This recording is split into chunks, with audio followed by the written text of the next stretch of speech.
नमस्कार छात्रों। तो आज हम 10वीं कक्षा का हिंदी विषय का दूसरी इकाई में से 10वां पाठ जो है बूढ़ी काकी, लेखक है प्रेमचंद जी। तो प्रेमचंद जी की यह कहानी आज हम देखने वाले हैं। कहानी का नाम है बूढ़ी काकी। तो इस कहानी के माध्यम से प्रेमचंद जी ने हमें हमारे देश की सामाजिक परिस्थिति और रहने वाले लोगों की आर्थिक परिस्थिति,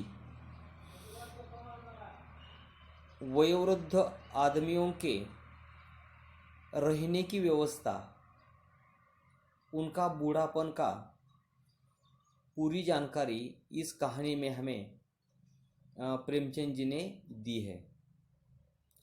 तो यह पूरक पठन में यह पाठ हमें देखने का है। तो हमें पहले प्रेमचंद जी का परिचय, उनका जन्म मृत्यु के बारे में, कृतियों के बारे में देखना है। तो देखिए, बूढ़ी काकी के माध्यम से हमें एक ऐसी कहानी हमारे सामने प्रस्तुत की है कि प्रस्तुत कहानी के माध्यम से प्रेमचंद जी ने समाज में व्यस्त वादा खिलाफी, वृद्धों के प्रति तिरस्कार की भावना पर जोरदार प्रहार किया है। यह कहानीकार ने बुजुर्गजनों के मन का मनोवैज्ञानिक विश्लेषण करते हुए उनके प्रति आदरभाव रखणे हेतू प्रेरित किया है। म्हणजे या कहाणीमधून आपल्याला प्रेमचंद यांनी समाजामधली ही जी व्याप्त वादाखिलाफी, म्हणजे एखाद्याला दिलेला शब्द न पाळणं, त्यानंतर वयोवृद्ध माणसांच्या विरोधात केलेला तिरस्कार, याच्यावरती त्यांनी विचार व्यक्त केलेले आहेत। आणि माणसाचा असणारा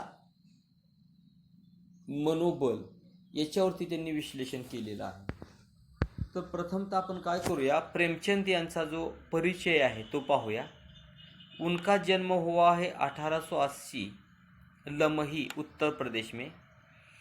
मृत्यु हुआ है 1936 वाराणसी उत्तर प्रदेश में।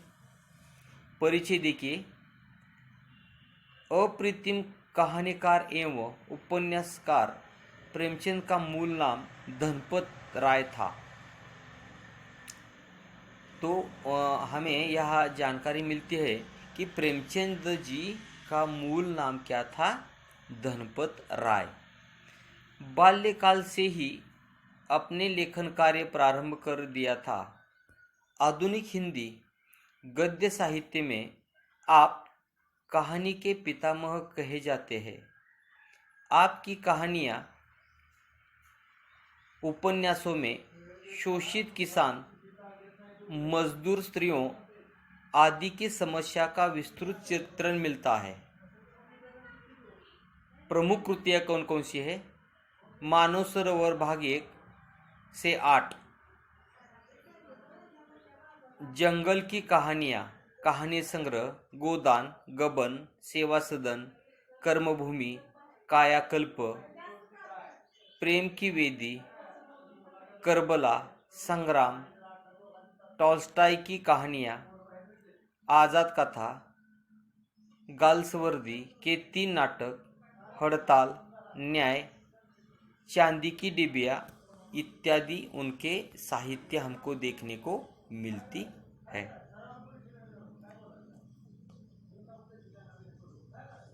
तो यह बूढ़ी काकी के माध्यम से प्रेमचंद जी ने क्या किया है, यह देखना है हमें। बूढ़ापा बहुधा बचपन का पुनरागमन हुआ करता है।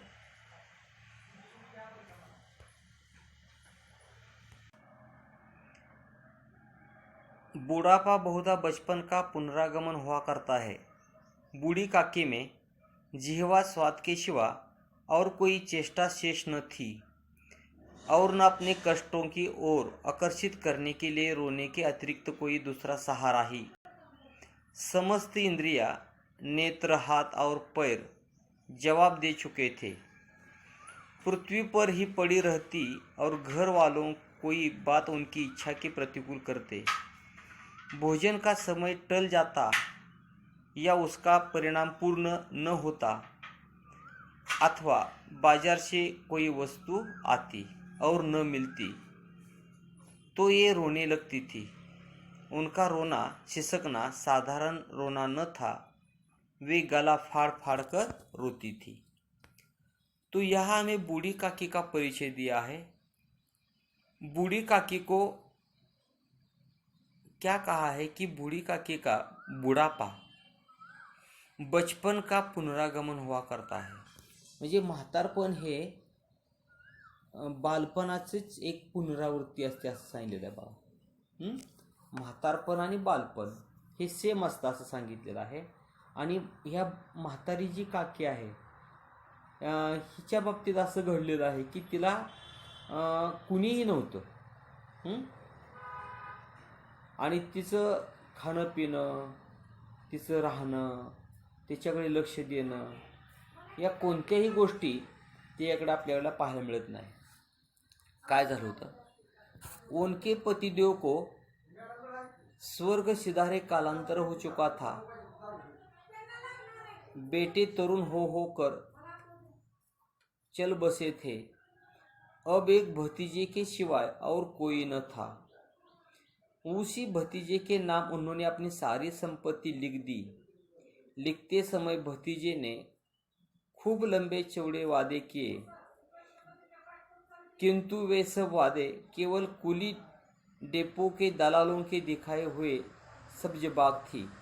यद्यपि उस संपत्ति की वार्षिक आय 150 रुपये से कम न थी, तथापि बूढ़ी काकी को पेट भर भोजन की कठिनाई से मिलता था. इसमें उनके भतीजे पंडित बुद्धिराम का अपराध था अथवा उनकी अर्धांगिनी श्रीमती रूपा का, इसका निर्णय करना सहज नहीं. बुद्धिराम स्वभाव के सज्जन थे, किंतु उसी समय तक जबकि उनके कोष पर कोई आँच न आए. रूपा स्वभाव से तीव्र थी सही, पर ईश्वर से डरती थी. अतएव बूढ़ी काकी को उनकी तीव्रता उतनी ही खलती थी जितनी बुद्धिराम की भलमानसाहत.